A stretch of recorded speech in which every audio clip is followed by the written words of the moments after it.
What's up, guys? What is going on? Happy New Year. Happy 2021. I hope everyone can hear me. What's going on, guys? Dude, I am freaking pumped, man. After Christmas, after New Year's, after everything, like, we've had so much time. And me personally, I've been doing a lot of work on the business side of my trading room, not necessarily trading. So I'm pumped, guys. I'm pumped to get back to trading tomorrow. Start the year off right, start the year off strong. So let me introduce myself. My name is Cruz. I am the head mentor and founder of New Age Wall Street. We're primarily options trading community on Discord, and we like to kick ass and make money and take trades. So We do this every Sunday. We call it the STOCKcast. We just kind of make a pre-market, like a weekly watch list of all the tickers that we're looking at for the week. Just come out, hang out, have a good time and everything. I know some of you guys have family in town and stuff that your mother-in-law, in-laws and stuff, you're probably tired of them. They're probably gone by now, so you want to come and hang out, talk trades, talk shop. So we are definitely here. Like I said, we do this every Sunday, and then we also do TGIF stream. Thank God it's Friday. Stream live every Friday as well. If you want to come be an honorary member, if you're not a member of our room, you could be. You could come and trade live, and you could also see it's pretty cool. So I stream just like I do here on like you're seeing right now, and it kind of looks something like this. You'll see a screen like this with my my charts, and then you'll see like my that's my actual Discord chat up there. So then you get to kind of interact as well with my members that are in my room and see how we interact with each other and see what the vibe is like and everything. So I think that's really cool. Not a lot of I don't think anyone does anything like that where you're able to check because I think that's a big point. So sometimes you go in a room and they're certainly knowledgeable, right? They have a lot of knowledge and things going around, but there's egos or things where it's just not a fun community. So you get to see how our community has a good time, while we're making money, and it's fun. So awesome. When do you do the free live chats? Yeah, every Friday is what we're talking about. So Fridays at about 9 a.m. we go live. The last 2 weekends has been on Thursday because of the holidays. So I'm going to move this camera just a little bit, guys. There we go. So we usually do on Fridays. We do it at 9 a.m. Eastern. We'll make a pre-market plan together, and then we will trade it together. We will basically like trading hand in hand, trading side by side. And you could call out your trades. I'll help you, and walk you through them as well. So like I said, it's almost like being like an honorary member of our chat room for the opening session. Cool. Appreciate you guys being here again. Happy New Year, guys. I hope the new year brings you nothing but success and happiness and big profitability in the market as traders as well. Guys, I'm certainly I'm stupid excited about this year. So much to come. I'm really proud and grateful of everything. Just a couple announcements as far as like New Age Wall Street stuff. So you may see Darian's in here right now. He needs to update his Google or YouTube avatar, it looks like. But Darian is helping me out with a bunch of stuff, so you may see him around here on YouTube, and then also like maybe on Twitter and stuff like that. You'll see like his initials and stuff if he's answering questions and stuff for me as well. He's helping me with a lot of the business side of things, so then I could hey Mr. Simpson, so I could focus on trading and educating. He's helping everything. He's helping with everything else. So you should do a 100K challenge or 50K challenge. If you could tell me, if you could convince me a good reason on why to do it, I'll do it. Because we talked about this the other day. Someone told me I should do a $2,000 account challenge, and I can't think of a good reason of doing it, dude. So I've already done it twice. I've done it when I was broke. Did it while I was homeless. I don't know what more you want from me. So, but if you could convince me and give me a good reason why, and I'm pretty. You could ask my guys. I'm very open to a challenge, and if I say you're right, I'll definitely own up to it and I'll do it. So 2K challenge for small account holders and noobs. And I mean, it doesn't. How does that help you? How does a 2K account challenge, me doing it, help you as a trader? If you could explain that to me, how seeing me make money from $2,000, if you could explain that to me, then that's where the issue lies. I don't understand how you get value out of that. Like, I think it's a lot of ego pumping to say like, oh, I'm able to do it, like, if that makes sense. And that's why I think that a lot of other rooms do that. While I wait for your answer, I'm going to finish my announcement. So Darian's helping me out with a bunch of stuff. We are doing a giveaway. We're going to probably do different like types of giveaways and things to be able to interact with you guys that are not in the room, and also with my members. I want to just have fun, dude. Like, this whole thing with the actual trading room, it's meant for me to have fun and just while I am trading, because it is a very stressful stressful job, right? So the first thing that we're doing for this year is we're doing a giveaway. We're doing a PS5 giveaway. I got it right here. I got the PS5 right here. So someone's going to go ahead and win this here, guys. If I don't decide to keep it for myself. So yeah, so we're going to go ahead and give away the PS5. That's the first place grand prize winner. And then we're going to give, for second place, we'll do 3 months of mentorship for free with me. And then it's either an annual or lifetime membership for third place, for bronze place or whatever. So pretty awesome giveaway. Lots of entries. The link is, if you scroll up here on YouTube, you can see the link and you're able to enter. It doesn't cost anything. You don't have to buy a membership. If you do buy a membership, you do get extra entries. There's different incentives, for entries and stuff like that, but you don't necessarily have to. Cool. So Darren's helping me. We're giving away a PS5. We have a cool giveaway. Well, we'll have a cool contest type thing for February. We already have that planned. For those of you guys asking for merch and stuff, it's coming. So like here in New Mexico, the printers shut down because of COVID, and now they're up and running, and it's my turn. So the merch is being printed and it will be sent out. I know there's some people that did buy some stuff, and I got to get that out. I'm out. Oh, if you did buy something, I'm gonna. So this is something I do have to tell you. So if you did buy something and you have not gotten it, I'm gonna refund you your money, and I'm gonna still send you your merch. Okay? Because I think that was bullshit, and it sucks the way it was handled and everything, and I apologize. But I will give you your money back. I will refund you, and then I'll also send you your merch. And then for the new people as well, we have like tumblers being made. We have shirts and things like that. And you'll be seeing those within the next week or two. Cool.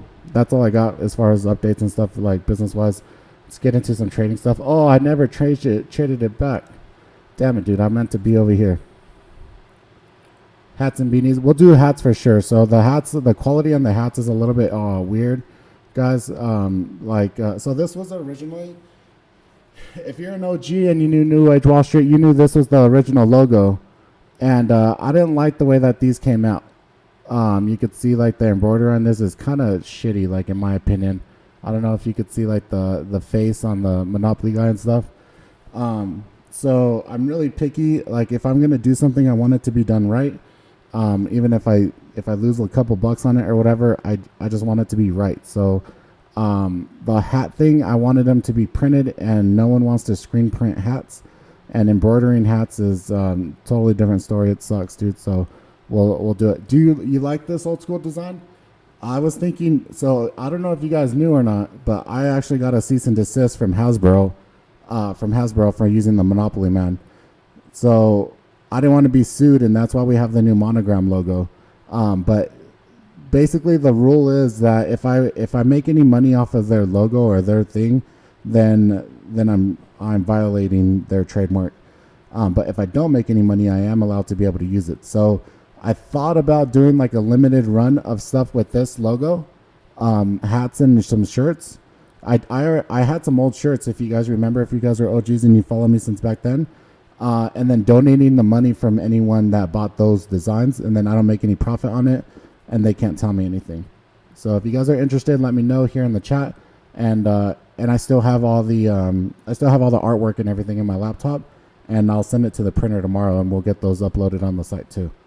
So if you guys like the Monopoly Man one, but that's the OG New Age Wall Street thing. So cool. Let's get into some tickers, guys. Let me read these chats here real quick. Happy New Year. Happy New Year there, Mikal. That was me. I'm putting together a bunch of tickers, small accounts in the room. I update it once a month with average price of the contracts. Yeah, it helps because we can see what percent you take on profits at and stop out at. Shows what type of setups you look for, and 2K will be good for risk management. See, that's still not a good argument there, because I play the same exact tickers that people play on a small account, right? So if you want to know a percentage and stop loss and where I get in and out, and you want me to annotate charts for smaller tickers, like I played Lemonade, right? I played Lemonade last week, very, very inexpensive ticker. I also played Dropbox. Was it last week or the week before? I also played PayPal, which has small premiums. So I don't think that's a really good argument in that at all, because I am playing the same tickers alongside with people that have small accounts. If it needs to be shown on the risk management of what is being done on a small account, great, I could definitely do that. I could also, on the small accounts, if you want me to, or excuse me, on the small tickers, I could also make it to where it's like 1 or 2 contracts too, like just to show it too. Cool. Send you tacos? That would be an awesome. I think that should be the grand prize, dude. I think tacos are way better than a PS5, to be honest. Dude, this vibe is kind of dope, dude. Like, you can't necessarily directly see my paintings, but you can see the reflection now. My desk get in here this week. I have a few members that are going to be flying out week after next. They're going to be coming in training with me, and dude, I'm just excited, man. I'm excited for the year. And we're already talking about a meetup, and we'll tease this a little bit. We're already talking about the meetup in tentatively April. So for the New Age Wall Street 2-year anniversary, we're talking about the meetup already. So I hope I see all you guys out there. So yeah. All right, cool. Let's go ahead and get into some tickers. There we go. All right, guys. So I looked at a couple tickers. I didn't get to go through everything. I was watching the features as I was working here a little bit ago, and I apologize for the camera's kind of like shaking. It looks like what's his name? What's his name from Back to the Future? Looks like he's over here. He has his hands all over my camera, but I apologize. Michael J. Fox. So Michael J. Fox is my cameraman over here. I apologize. I need to get a different arm or something to put it, because my tripod doesn't fit on the side of here anymore. So I'll figure it out. But I appreciate you bearing with me. Cool. So as I was working, I was looking at the features. We opened kind of sideways right here. So we had this kind of volatility here right at the open, pump up, and then above the prior session close, and then just went sideways, and then we came down here to the pivot point, and we're just kind of in this range. And now, I don't know who traded on Thursday, but the move that was on at the end of the day on like the SPY and the overall market is definitely not undeniable here. This, you could see I outlined this here for my members as our area of interest during the day, and it kept on rejecting and around in this area, which is really nice. You could play this, line to line, and it just kind of ranged, right, low volume. And then at the end of the day, we got this nasty rip up here, which is really crazy. And then the thing is that I don't know if this is sustainable. I see that these wicks that are up here, and I think in my opinion, I think we're gonna pull back. So like we did a lot of work here, and I think we are due to come back, but we'll see. The market's just been overall just in an up pattern. So, and then especially with the way that the futures are right now, futures are down a little bit as of right now. So we'll see. We can wake up and it's a totally different story. I think overall we are going to pull back probably starting tomorrow. We'll see if there's optimism from the new year. Monday as well. So we'll see. I'm really excited though. Tomorrow we should definitely have some really good opportunities. Okay. 1 second. Okay. So let me see here. Okay, so I was looking at a couple tickers. Some guys in the room have been playing this PLTR, right? And they do. I don't remember what they do, but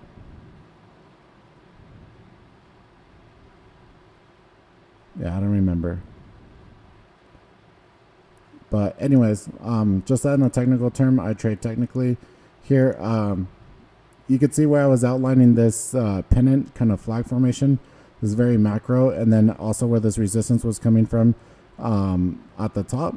And I think the way I had said this was, if this bumps up here to any part of this level from these here prior, this is where you would take your short, right? Actually, I think it had hit this first time, and then when it got the second time, if it did again, I said that would be a good place to get some puts or just short, right? And now we're breaking out here to the downside, and I intentionally put the volume profile for you here today, guys, because you could see that we're getting into these low volume areas in this area, in this area right here. And so we have the potential to be able to come down to this 21.25 or so, 21.15. So we have the ability. So if we do start breaking this 23.50, we have some room to be able to come down and then all the way eventually to 20. So that's the way I'm looking at this. We can get a little bit of a, so if you look a little bit closer, you could see like this bear flag. We may get that bear flag tomorrow and then continuation down. Cool. All right, so that's a really good question, dude. How do you use volume profile? So volume profile is basically volume by price. So it measures volume at the price where the most volume was done. It measures volume of tickers traded at the volume, or excuse me, the price that was done. And so what you see here is that the high volume node areas, these are called the points of control. So right here, so I don't know, I wish I could make like little marks on here. Let's do this. So like right here, right? Oops, let's flip this around.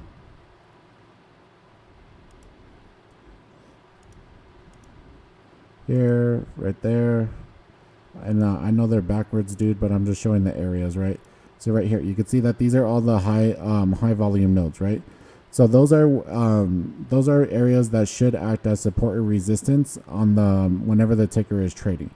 So on this more macro term, this is where that resistance is. So you could see where all this volume was traded up here towards this 26.50 or so, and then whenever this pumped up, there's too much overhead for you to even to get up there. We just had this long spike, and then it continued further down.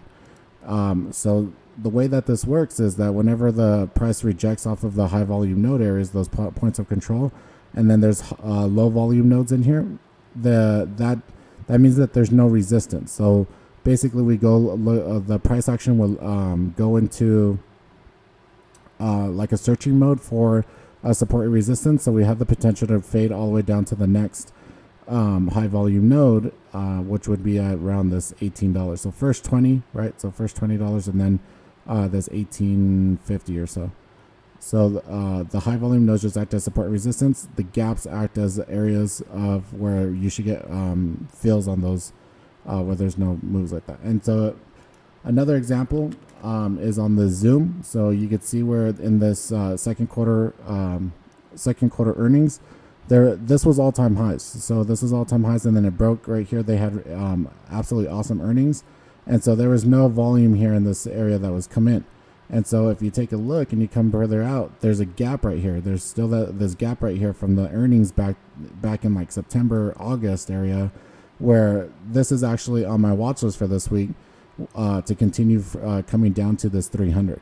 So you can see right here that there is no, really price action that was done, very low volume. So we have the potential to come down here to the next next significant area, which is going to be 300, and then all the way down to 263 if it wants to be honest. So, but this is also on my watch list for this week is Zoom. So any type of pop that I get here, any type of pop I get in here tomorrow, especially around to like 350 or so, if we can get that, I will definitely be looking for puts and to go short to continue fading it down. Cool. 22 people in here, guys. Welcome to the STOCKcast. If you could take a minute and like the stream and share it with your dog, share it with your grandma, tell them to come learn about some stocks and tickers, how to trade options. Be absolutely awesome, dude. I appreciate it. Cool. Does that make sense? Did I answer your question there, Sensei?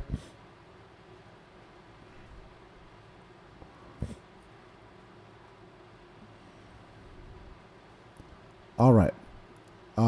So those are two tickers that I'm looking at for this week. So that PLTR, and then also Zoom to the downside.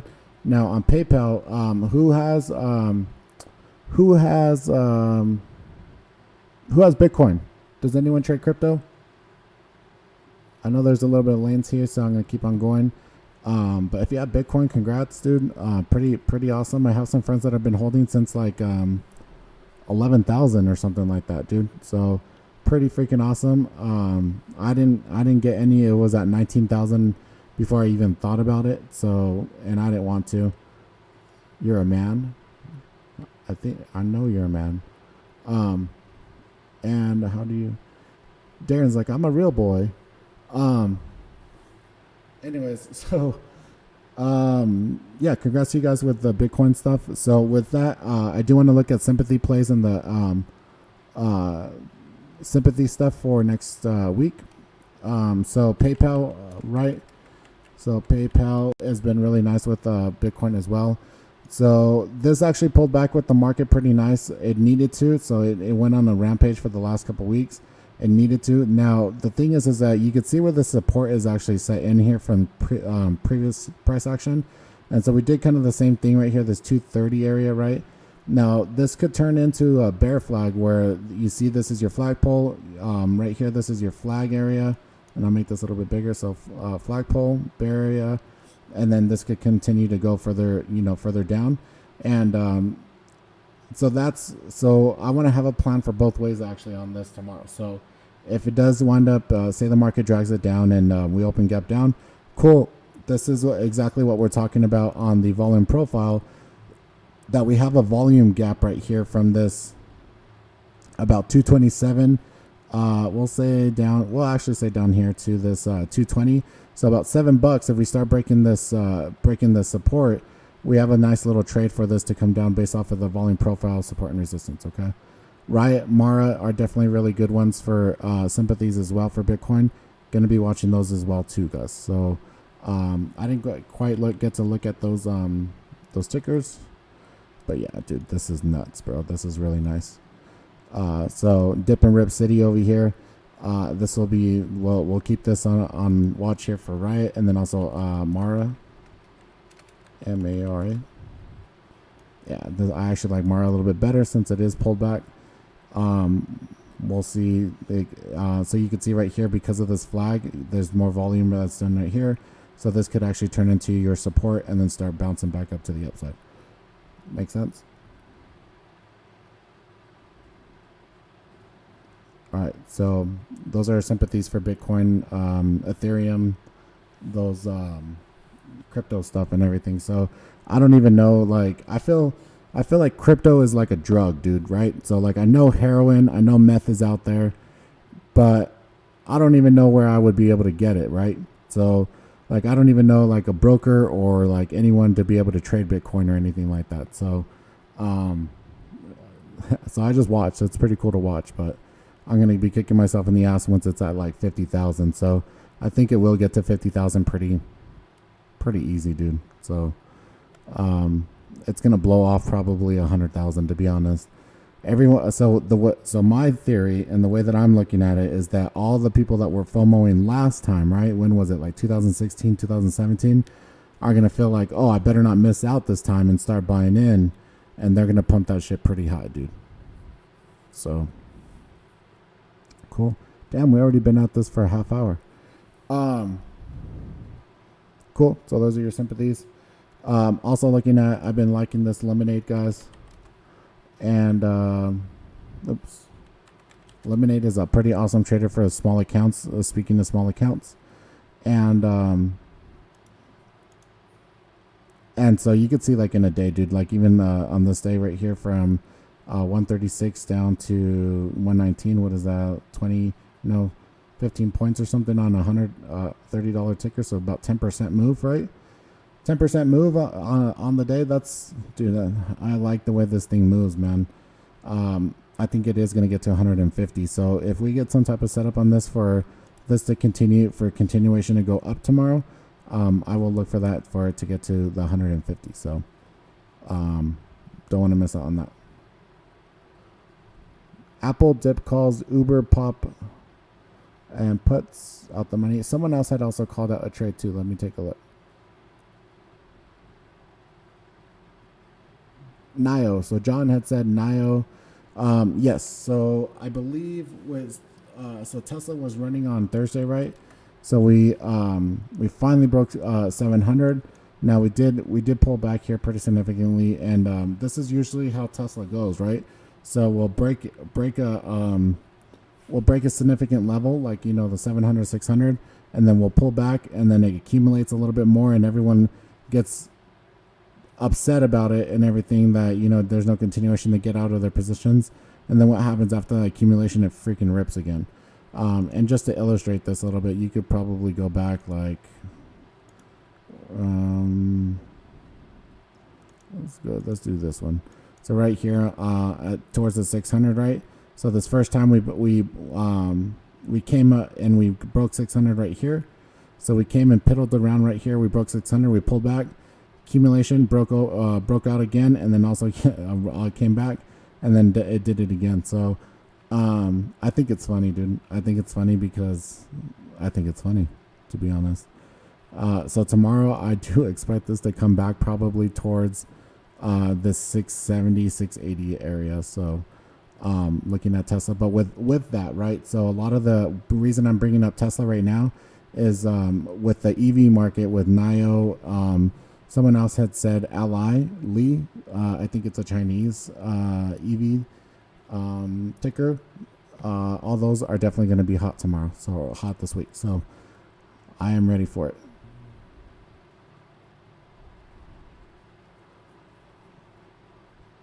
How do you deal with the losses mentally speaking? Dude, I love your question, bro. No one asks, especially here on the STOCKcast, no one asks the mental and emotional questions here, like on the STOCKcast, or like on the live streams and stuff like that. So if you're asking those types of questions, that means that you are well on your way to being a successful trader, because you are trying to learn the correct habits and characteristics of trading, not just the motions of trading, if that makes sense. So you're actually trying to improve yourself with better habits. So to answer that question of the psychological of losses, is like, you got to make it to where you don't care. And I hope that makes sense. That's just the very easy answer. So there's different ways that you could do this, right? You got to detach yourself from the money. So if you're attached to the money, right? Even if you were to go and like, say like you had to pay your rent or your lease or your mortgage, and you go to the casino and you're like, man, I'm going to go ahead and double my rent money. I'm going to double my rent money tonight, and then I'll be fine. Like, right. I'll be able to make it my next paycheck, and I'll be able to, do whatever I need to do. What's going to happen whenever you get there? You're going to be stressed the hell out that you're going to lose, right? So you go to the roulette table, you put your money down on red or black or whatever it is, and you lose, and then now you're stressed out because you don't know what you're going to be doing for the next 2 weeks until you get paid again or whatever, right? I've been there. Like, I've actually done that. So it's the same thing with trading, right? So if you're trying to trade in some type of way for the monetary gain of accomplishing a goal, you're not going to make it, dude. You're not going to make it. You're not going to make it in that way where you have an attachment where that money is already being spent, or that's already being accounted for in some place, in that type of way. So there's a couple different ways that you could work on this. The first one is your position sizing. So if your position sizing is so small to where like you don't care, like the losses or wins that you make, right? So if you're trading with one contract, and you lose $20, are you going to be absolutely upset about it? You'll probably be bugged, right? But you'll be over it in an hour or two, right? But if you were to trade and you're trading with position sizing of like 10 contracts and you lose $500 to $1,000, it's going to sting a little bit, right? It's going to definitely sting a little bit. And so the best way you could do that to remove the emotions out of your trading is to trade with less size. So the home runs in your trade should come from the volatility and the price action, not from your position sizing. And this is something that in 2020 I had to learn. I learned a big lesson in August. I took an $80,000 loss because I wanted to try to show off a big P&L and keep up with other mentors in other rooms, and it backfired on me, and I had to be humble and eat that loss and realize that, making my money that I make on a consistent basis of $2,000, $3,000, $4,000 a day, it adds up and it compounds. And I see those mentors now, taking 6-figure losses, and I'm glad it's not me, dude. I'll take $1,000. I think I was up one day $7 this last month, and I was totally fine with it. So you got to remove the emotional attachment to the money of it. The easiest way to do that is by having smaller position sizing, and also like making sure your house is in order, right?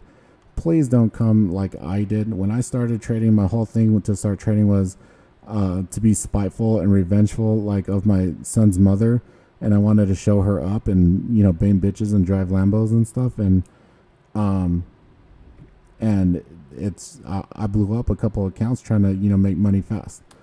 The quicker you realize that this is a marathon and you just take what the market gives you, the faster it goes, man. The faster you could compound your money consistently, the better it goes, instead of you just trying to put it all out there one time. I hope that helps you.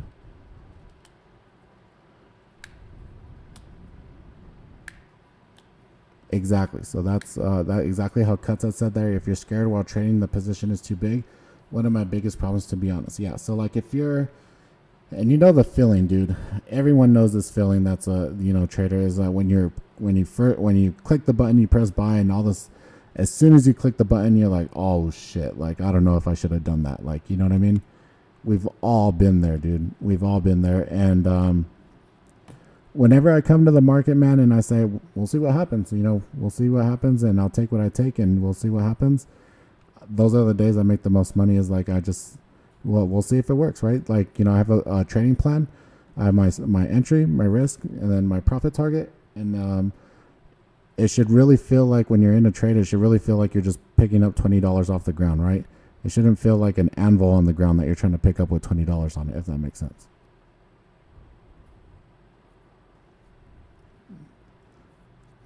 Okay. I hope that helps. What's his name? Juan, I think you joined our room, right?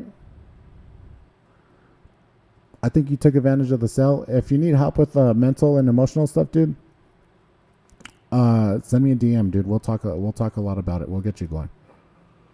Even if you're not a member in my room, dude, send me a message on Twitter or email me at cruz@newagewallstreet.com and we'll chat, bro. Cool. But thank you for the great question, because not enough psychological, emotional questions get asked on this platform.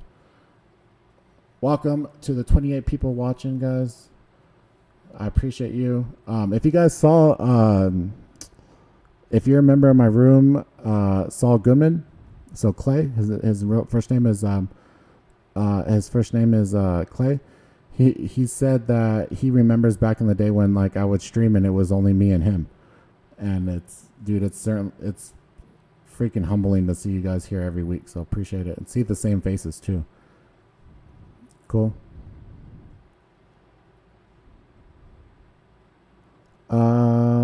Let's see. The rest of the tickers I didn't really quite get a chance to look at. My main ones that I'm looking at this week, like I said, are Zoom, at least for the first part of the week. So Zoom, that PLTR, and then PayPal. So PayPal's Bitcoin sympathies, and then that's it. So if you guys dude, don't congrats me, bro. You guys are the ones here learning, man. You guys want to thanks me, just show me what you got. I want someone to. I have one member that's kicking my ass here so far. I want you all to kick my ass and try to, I'm all for it. Me, I think this is just a little side story, right? So real quick, my life has always been some sort of chaos. Like my dad used to beat the fucking shit out of my mom and me and my sister, and like through the divorce and like all that stuff when I was a kid, like there's never any stability in it, right? And so like after that, like I was a degenerate, like, a hoodlum, whatever you want to call it. And I went and I did my time. I did my prison time and stuff like that. And then, dude, my life has just always been like some sort of chaos. And so like, because of that, I thrive under pressure. Like I have to have some type of pressure on me to actually perform at my best. And it's funny because like I see this a lot, like in sports that I play and stuff. Like even last night we had some people over and we're playing beer pong, and we were like on the last cups. I had 2 cups left. Hopefully you guys know what beer pong is. So my team, right, me and my partner, we had 2 more cups to make, and the people we're playing only had 1. And so I took the last shot and I bounced it in the cup, So if you guys know when you bounce it off the table and make it into the cup, that's 2 cups. That was a win for us. And when I'm at that pressure, I do really well. So I want that competition between my members and that friendly competition, right? To push each other to be better, because that's what uncomfortable, not getting complacent is what forces you to be better. And a lot of you guys in my room are getting better and right on my coattail, forcing me to be better and, kind of up my strategy a little bit. So I'm waiting for it. AMD looks healthy. 100. Okay. Cool. I got sidetracked now and I don't remember what I was talking about. Teamwork. AMD. So AMD. Ooh. This is actually pretty nice. So this is actually signal compression in this area, but then it dipped and it's back into the same area right here towards this 92. So this 92 is definitely significant area. You can see I got a few lines right here. High volume node, right? We'll see how the market actually reacts tomorrow, and then if it could get above this like 90.50 or so, 92.50, excuse me, you could see where this one may start making like the right side of a cup, and then continue going up, maybe up towards this level, pull back, and then continue going up. But we're definitely getting that distribution where people are taking profit towards this 100. It's going to take it a bit to break this 100. All right. So what's beer pong? Beer pong is something you do in a small town where there's nothing else to do when you're a young high school kid. You try to show off like you're the varsity quarterback, but you're freaking degenerate just shooting cups and drinking beers. Okay. I'm from a small town, guys. Like there was nothing in the town where I went to school. I don't know. Maybe you all could remember how big your graduating class was. Oh, dude, scared me. Your graduating class was, but I only had like 200 people in my graduating class. So we were in the mountains drinking a lot. But did you guys get that? So the support up. Good. Okay. Got it. Good. All right. NMDM. I believe they got news on Friday, right?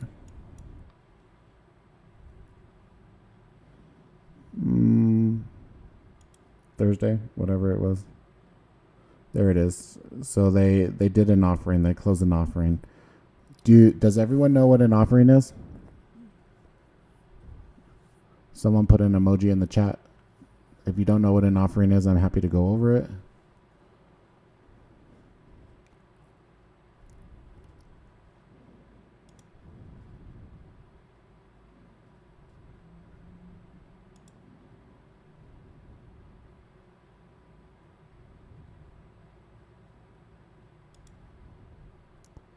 Explain. All right, awesome. So an offering is, a primary offering is usually like an IPO where for the first time you're able to go ahead and buy shares that the company puts onto the market, right? So this is, dude, I'm so excited to trade tomorrow, to be honest. Watch me, dude, I'm going to be like, watch me be so excited I take a loss the very first day. That would suck. Anyways, an offering, these are usually referred to as secondary offerings. So what the company does, and most of the time it's for small, and I loosely say BS companies that do not have any type of profit or revenue. This is how they generate revenue generate money for their operating costs and things like that. A lot of biopharmaceutical companies, small biopharmaceutical companies do it in order to get money. What's the difference between an offering on a garbage stock and a legitimate company? I would say profit. So let's go over that here in a second. Let me finish going over this. So this is the way that they make money in order for you to generate, for them to actually stay open as a business, right? So basically what they do is they wait for, and sometimes like with small caps, right, it could get really scammy where you hire some type of clearing firm or hire some type of manipulator to pump the stock up. And so once the stock gets to a certain price, then they register shares that adds to the float. So a float to the company is the active amount of shares that are available to trade for the company, right? So for NNDM, I'll show you right now.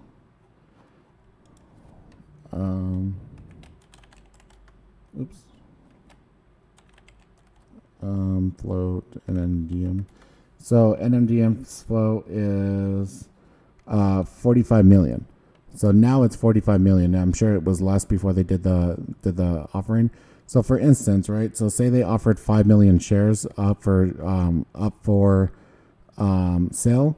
So they would sell those 5 million shares at $10 a share, and they would make that profit difference in order for it to go up. So whenever you're doing that, that's overhead supply. That's supply that you're putting onto the market, and you're diluting the amount of you're diluting the price of the active amount of shares that are already on the market. So that's why you get these down plays right here. This, not down plays, but like these slide offs when you get the offering.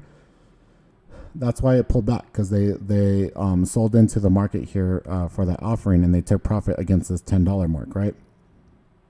Now that they did that, though, now if there is a demand that comes in here, it may be a little bit slower to move. It may not have the same volatility that it's had in the past, because obviously the float is a lot bigger. But this now that there's not people that are in here selling for the offering, this may actually come up, and if it does break that $10, it'll definitely get going on that rampage again. So 955, I would say, according to the what do you call it? This volume profile. So 955 would be your first area, and then $10, and this continue going up. We'll have to see in pre-market how this reacts, but this level of this $9 definitely very significant for it tomorrow. Cool. Macro trend line. This is a CCI, a custom coded indicator that we have. So if you're a new member, that we got a lot of new members within this last week in New Age Wall Street, you do get access to my sets of indicators. Please just ask and I'll send it to you. It's also in the OneNote, I do believe. But you get access to all my indicators if you do become a member. We did update the prices. It's $149 a month or $11.99 for the year, I do believe. And even still then, man, lots of value for that. So very nice. Cool. So Cruise, what's the difference between offering on a garbage stock and a legitimate company? So basically, so what I was going to compare this to here, Nelly, was like Tesla. So Tesla just got done doing a registered offering as well the other day. I don't remember when. I'd have to go through here a little bit.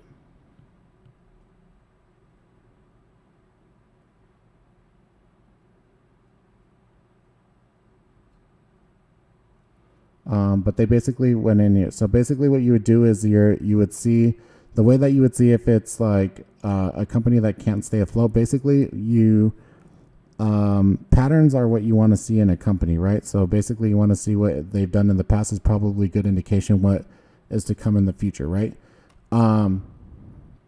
So what you would do is, let me see here. So you could use something like BAMSEC, right?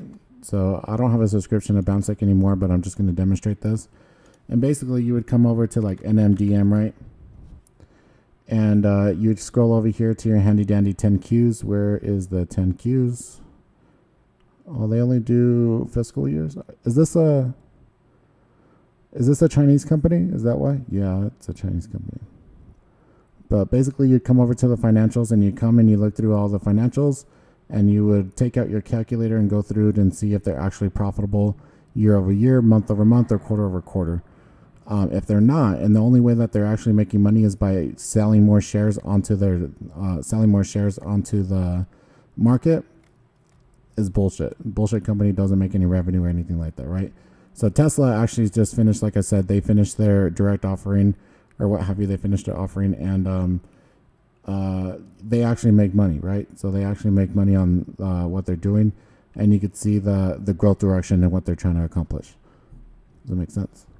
Israeli. Okay. Israeli. So just a little tip on that. International companies that are trade on our market don't have to report quarterly, which is stupid and that sucks.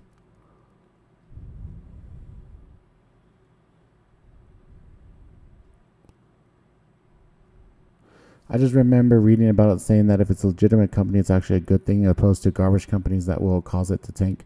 Yeah. So in any way, right? So like, and that's like with Tesla, right? So for I think that happened around the 600 area. If we come further out, that was part of the reason why it faded down. Like, I think it was right here, dude.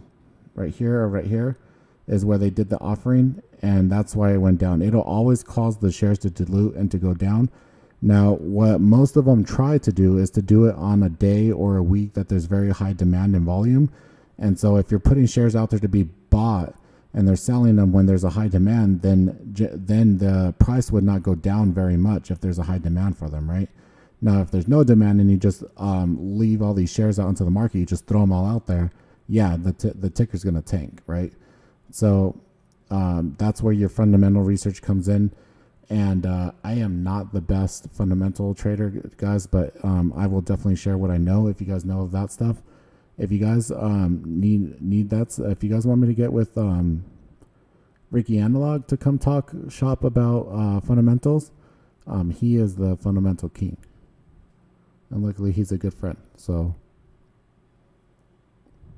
that's where another nugget or trader tip or whatever, just in life, you don't have to be good at everything. Like, you don't have to be good at everything. You can find someone that's good at something and then use some of what they know, right? So I was a great technical trader. Ricky was a great fundamental trader. So I'd give him the value of what I saw technically. He'd give me the value of what he saw fundamentally. Find other people that have better, different, I shouldn't say better, that have different talents or different strengths than what you have.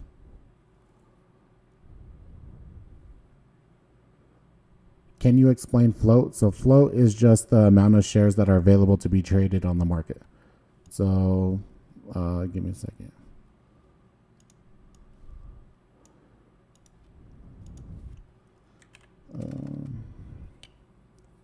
What's it called?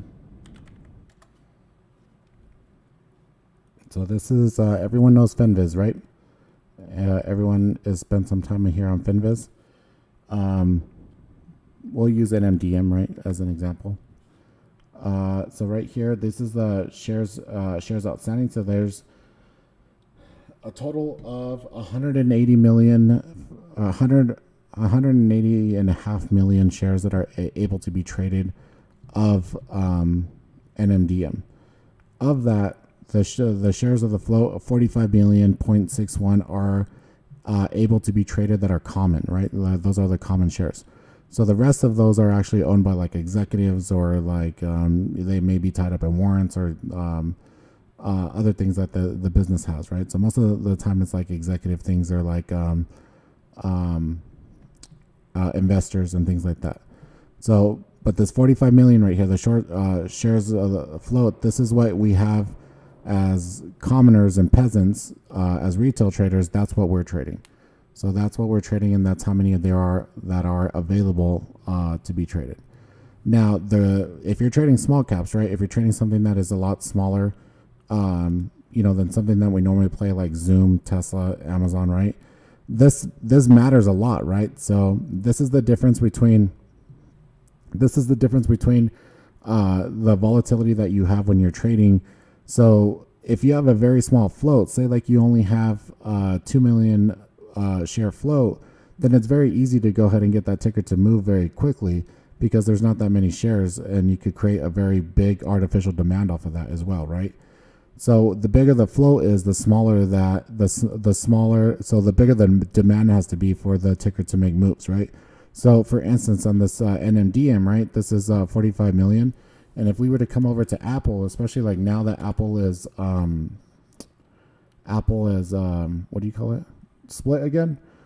So Apple has 16, almost 17 billion float, dude. Like, can't even imagine it, dude. There's so many shares out there of Apple, right? And this is why I don't know if Apple's doing buybacks or not, but buybacks are a totally different story, different topic. But this is like here. So imagine imagine you have like what do you call it? A harness on, right? You put a harness on, and then you're able to, say you put your kids in a wagon, right? And you're running with your kids in a wagon, just trying to get a good workout, right? So if you have a little baby in your wagon and you're running around with it, you're probably not going to get tired. You're probably able to manipulate that wagon pretty quickly and move really, really fast, right? But you go and you start putting, 2, 3, 4 people in there, right? So after they eat at the local Golden Corral, and you're trying to run around with this wagon with the people in it, you're not going to be able to go as fast anymore, right? So you're not going to be able to. You're the same person, right? You're the same. You're going to need more power in some type of way to be able to pull that wagon, because there's more weight in it. With the weight being the float, right? So the weight would be the float. The bigger the float, the more demand you need to create volatility. Does that make sense?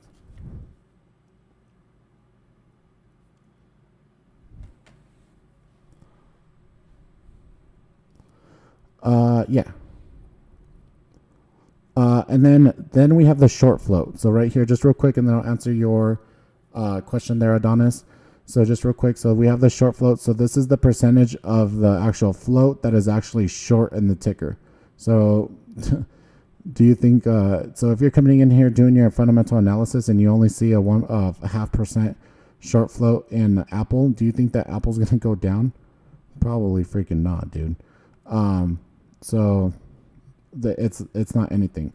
Now, if we come over to NMDM, right? Or let's actually look at Nikola. This would be a good one.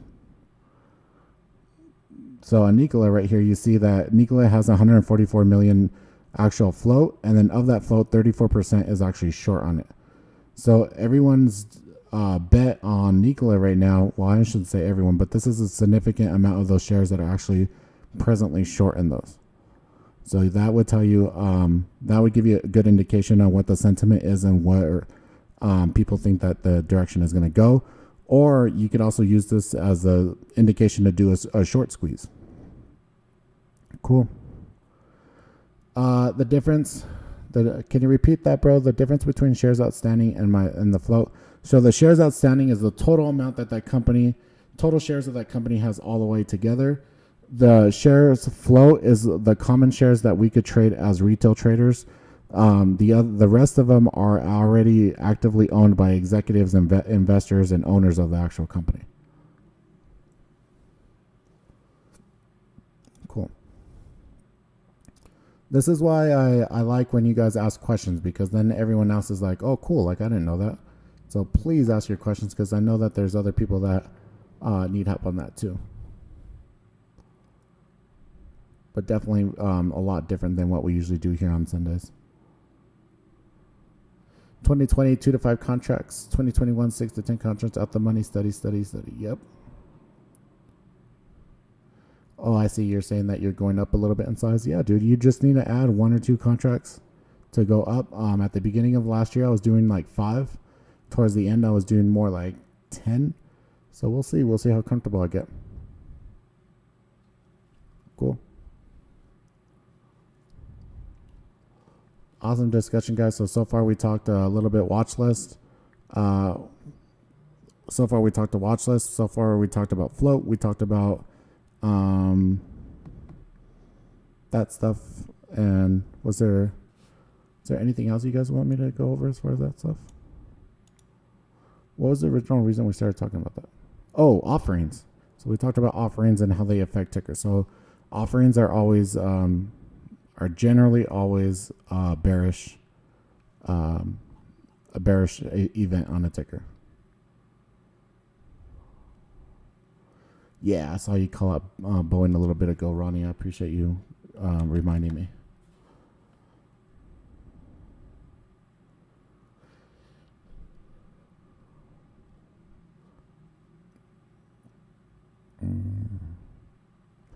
Yeah, so I do agree with you, dude. So you could see like in this past where this was a really nice flag right here, right?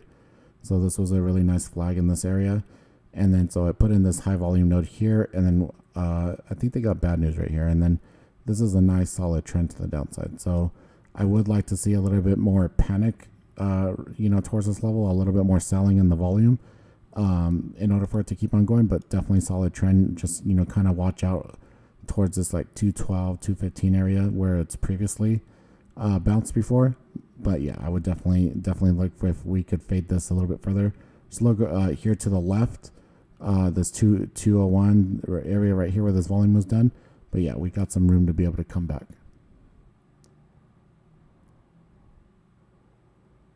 Absolutely, it's the key to be successful there, Adonis. So, I say this a lot, right? So I could teach anyone, I could teach a monkey how to press a buy button, right? All of us know how to press buy, right? I think we could all agree. All of us know how to press buy. Everyone knows how to press sell. It's just the timing of of you doing it correctly, right? So the timing of you pressing buy and the timing of you pressing sell. So, and what holds you against that is that space between your ears. That's it, dude. That's it. And this is where I talked about, like, I think it, specifically with, Adonis as well, right? So do hard shit, man. Do hard shit. How can you tell from the float chart if it's set up for a squeeze? Oh, good question. Well, let me finish this and then we'll go over that here real quick, Mr. Simpson. So, excuse me.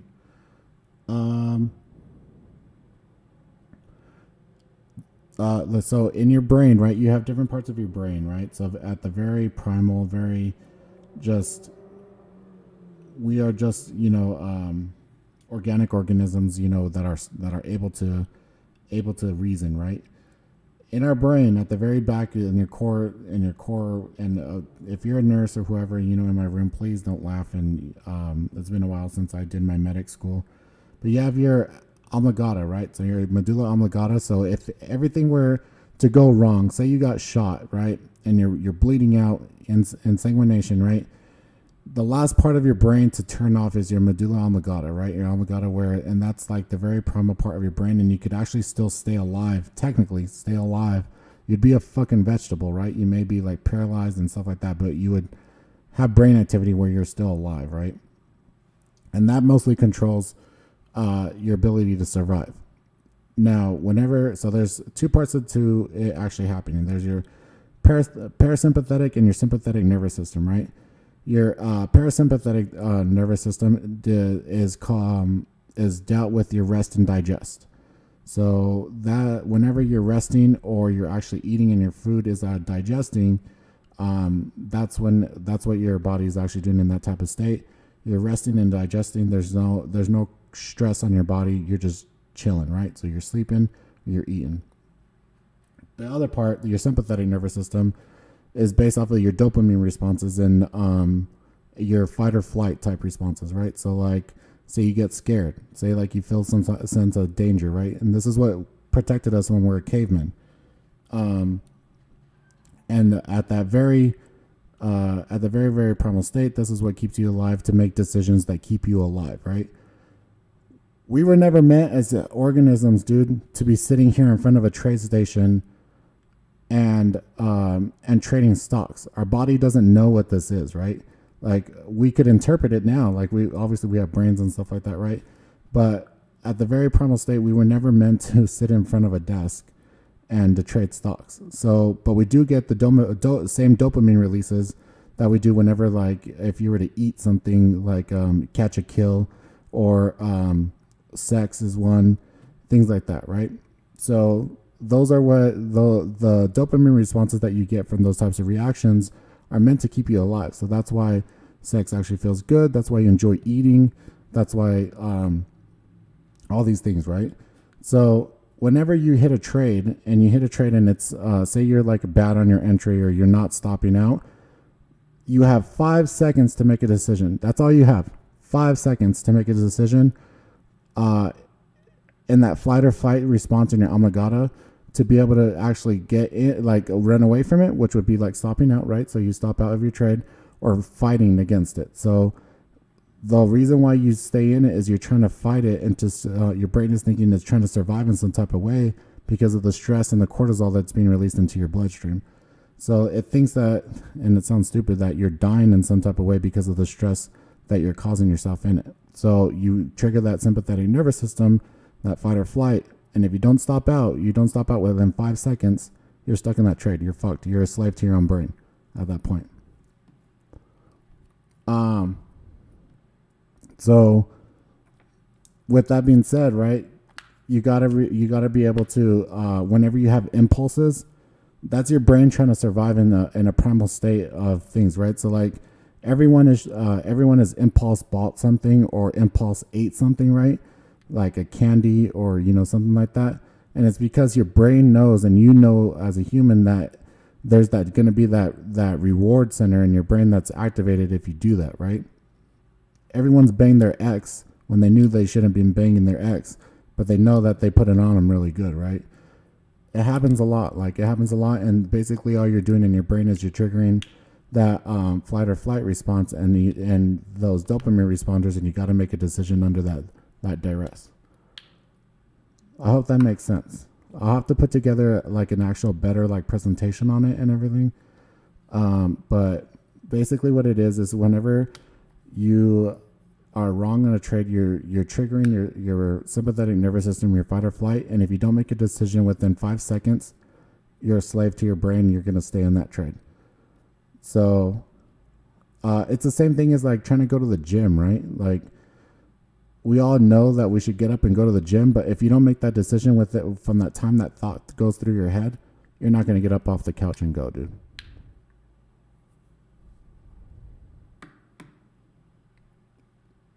What kind of question is that? Am I Scorpio? Is that a real question? How can you tell from the flow chart if setting up for... Yes, so let's go over this here real quick, Simpson, and then I'm going to head out. So let me bring back my FinViz. So basically this is where your technicals and your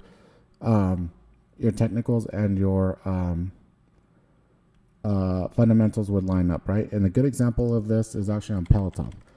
So Peloton IPO'd, right? And then I believe... Yeah, so Peloton IPO'd last year, right? And everyone thought like, oh, this is fucking stupid. It's a exercise bike with a fucking iPad to it. So they were short in this like a motherfucker, dude. The short float was over 50%.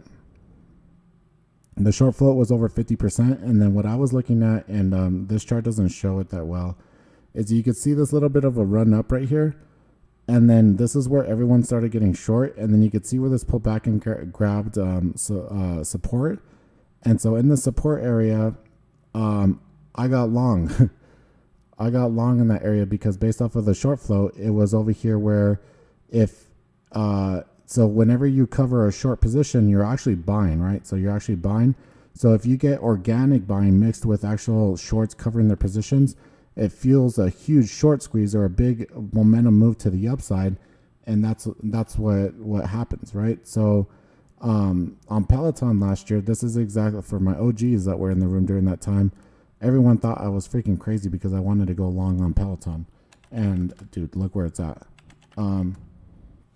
So if I come over here to this area, that's a little big. Let me do like this.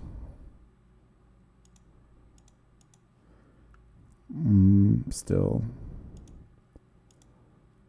Okay, cool. So this works. So IPO came and ran up, and then it came down into this area around the 30. Right here. So it came down and it popped up right here, and it came and it held this area right here around where the 30 was, right? And once it held that 30 area, I was like, okay, cool. Like, and this is all I had to go off of, where I had this sideways action, and on a smaller time frame, I could see this compression going sideways, and it was holding support on this 29, right? So my technicals were there. This dude, why is this guy trying to... I don't know. If you give me a reason why you want to know my horoscope sign, I'll tell you. It feels like you're asking me on a date. If you're asking me on a date, the answer is yes. So you're paying. So I had the technicals of my compression, right? So our New Age Wall Street pattern, right? So compression here where we're holding great support on Peloton. This was not fading down like everyone was thinking it would. And we had a high short float. So we had a high short float where if we were to start building over this $30 and the 35, we could put on a very good short squeeze and get up to 50. And that's exactly what I bet for, and I did on this. So betting on those short squeezes to get these nice big ass moves, dude. This is what you like to see, dude. This is what you like to see is when everyone is betting against the ticker and the technicals and the fundamentals are telling you what could happen. This is what you want, and that's exactly what happened to Tesla as well. If you remember, like 2 years ago, it got down to like $200 or $300. Everyone was shorting the shit out of Tesla, and it was just a huge short squeeze. Because you remind me of a friend who was, no, dude. I'm a Sagittarius. I don't know how that helps with your trading, but does that make sense?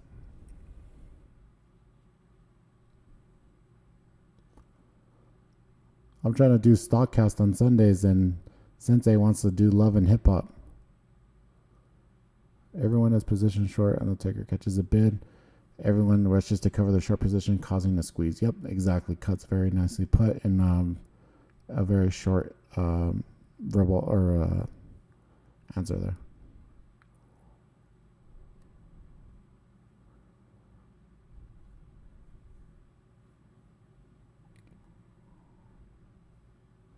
You often call it top levels like the 50. How do you know it was going to the $50? Just that's your psychological number, right?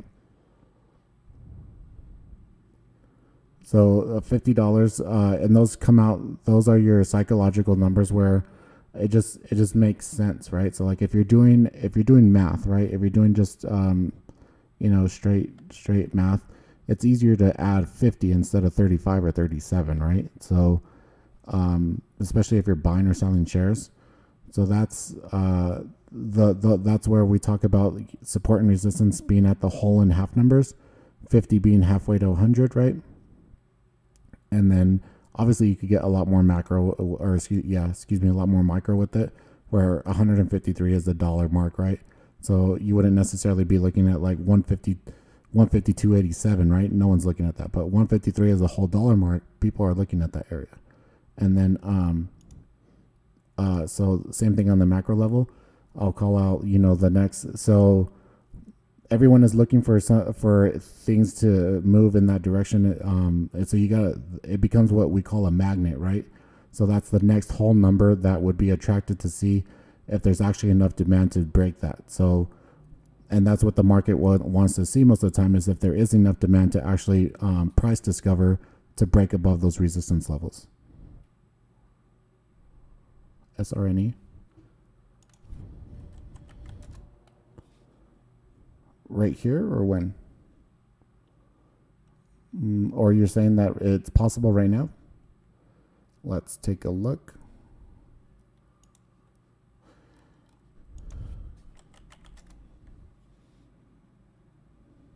Yeah, so 30. I would like to see anything over 30%. Anything over 30, 25, but getting over 30. Oh shit! Scared the fuck out of me, bro. Did you guys see me jump? All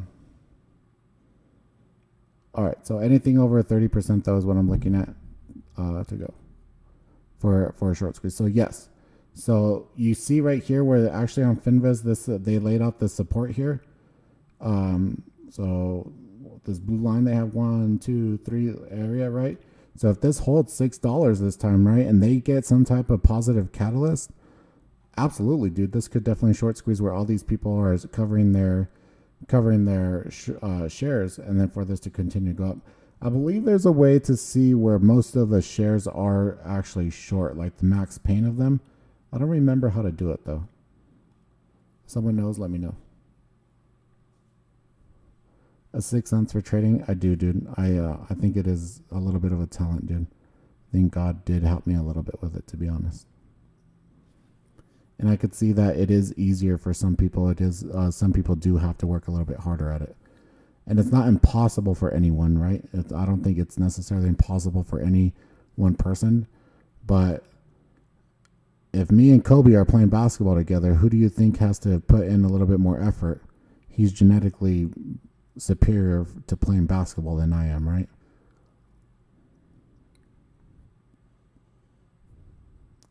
And I could be just as good. I just have to, well, not just as good, but I could be good at basketball. I just have to put in a little extra effort and work.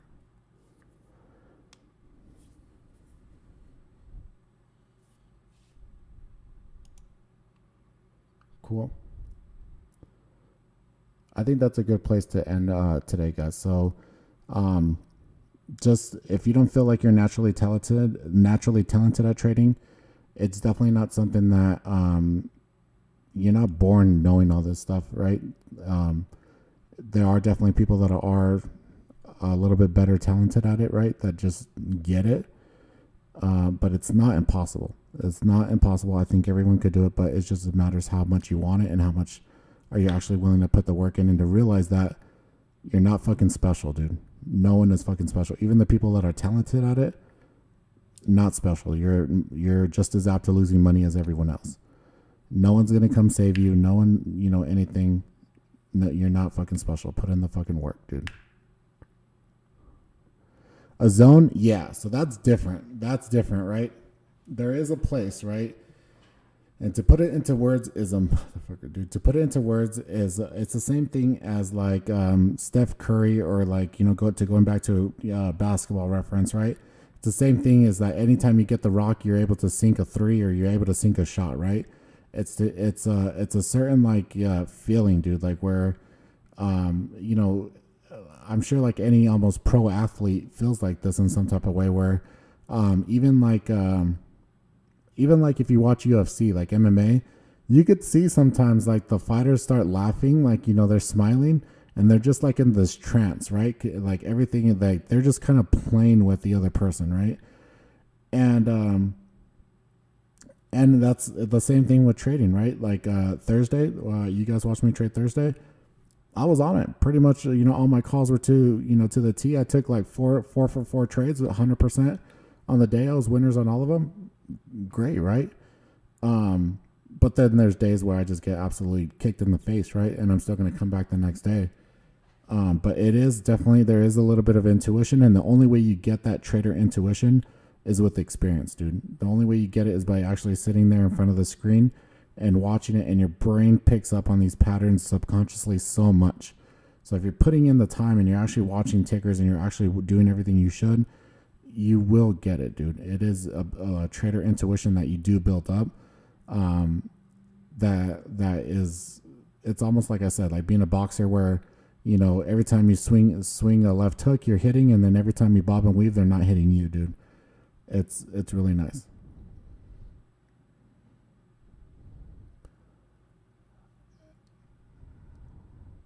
Cool. Any last minute questions, guys?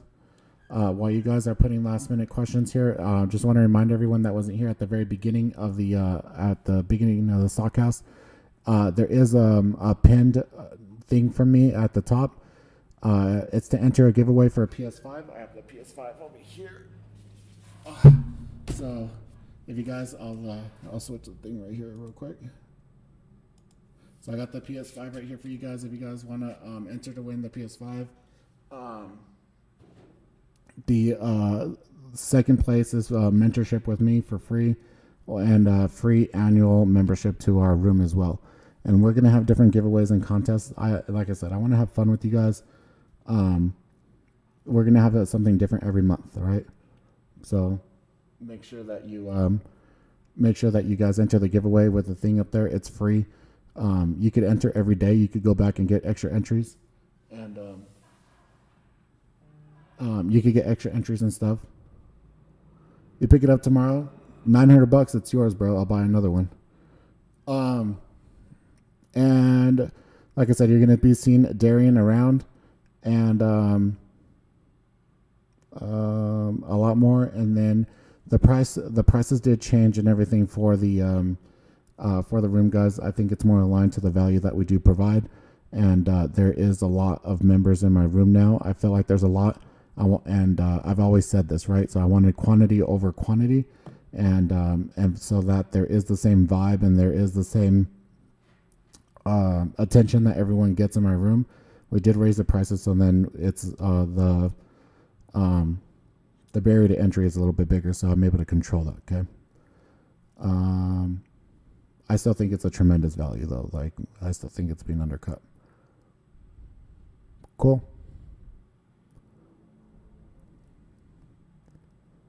Bro, you wouldn't even come show up, bro. Like, I could tell you, okay, come pick it up, and you still would not come, dude.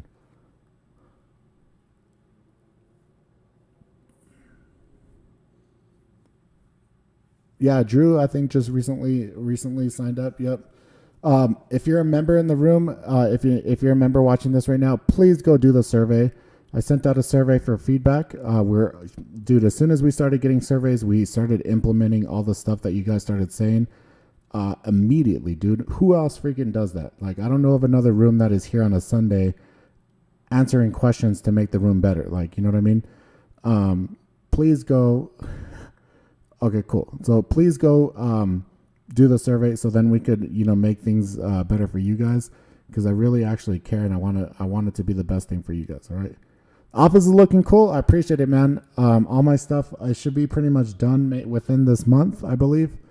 I ordered 3 more desks, so those are coming, and I have like the table, and then I have a beanbag coming, and then I already have the mounts and stuff for the TVs. So there's going to be 2 TVs that hang on this side, on the window side, and then there's going to be 2 TVs that hang on the other side. But I need an electrician. So if you guys know an electrician in Albuquerque, I need an electrician to come and put it up and everything, because there's no plugs or anything. So, and this building is all concrete, so we got to figure that out.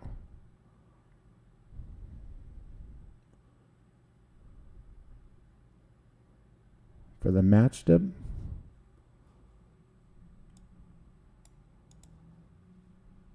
I don't know what you're talking about, Mr. Simpson. Tell me, can you clarify that? Yeah, dude. So I ordered.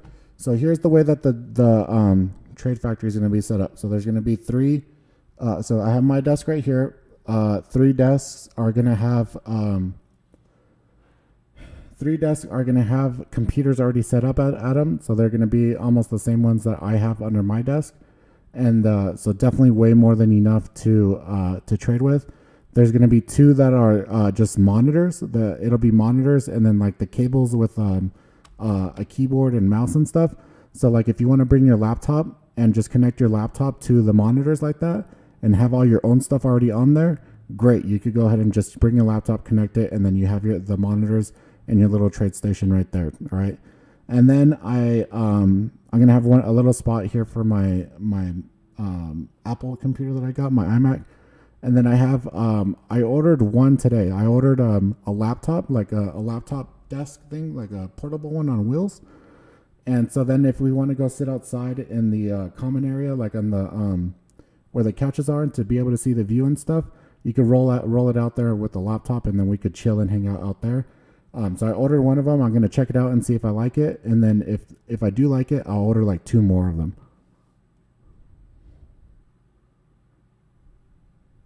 Yeah. So I'm going to make a poster. I have to Photoshop it. So I'm going to make a poster that says that I traded through coronavirus and everything through that dip. So like I don't know if you can see the reflection of my right there.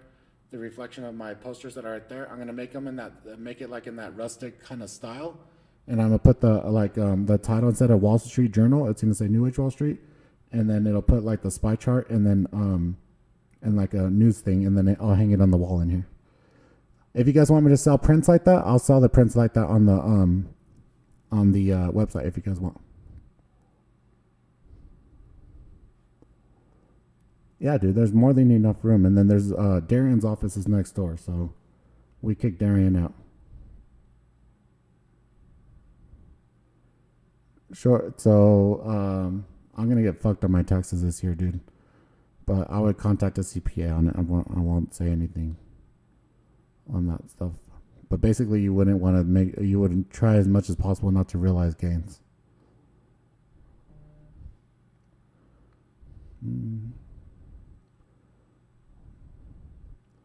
Cool. Yeah, guys. So, well, maybe we'll do like a. I don't know if we'll trade together or what, but I don't think I'll do like an actual teaching. But if you guys, I'll do like a grand opening type thing. If you guys want to come and hang out. Yeah, attack starts all over tomorrow, bro. So if you guys want to come out and trade, we'll do like a grand opening thing. Obviously, there's only going to be like 6 desks in here. But we'll figure it out. We'll figure out a date. We're already doing. We're gonna do like a 2 to 3 day meetup. I think is what it's gonna wind up being in Dallas. I've already looked at a location, so I just gotta contact them about everything. And should be pretty sick, dude. I'm pretty excited. Cool, guys. I got some work to get to be done. I gotta finish that before okay. Before Darian starts yelling at me and that I didn't get my stuff done. If you guys have any further questions or anything like that, I'm always available on Twitter. Send me a DM. I'm always available through email. Send me an email, cruz@newagewallstreet.com or info@newagewallstreet.com, and I will answer you as dude, I'm not moving to NYC. Forget that, bro. You guys get taxed like 40%. They fucking hate you guys there. I don't even know why you're there, dude. Everyone's leaving New York City and moving to Florida. Yeah, so email me if you need any additional help or anything like that, guys. You guys have a great rest of your evening. Like I said, I wish you a very successful, profitable 2021. We'll see you guys in the TGIF stream on Friday at 9 a.m.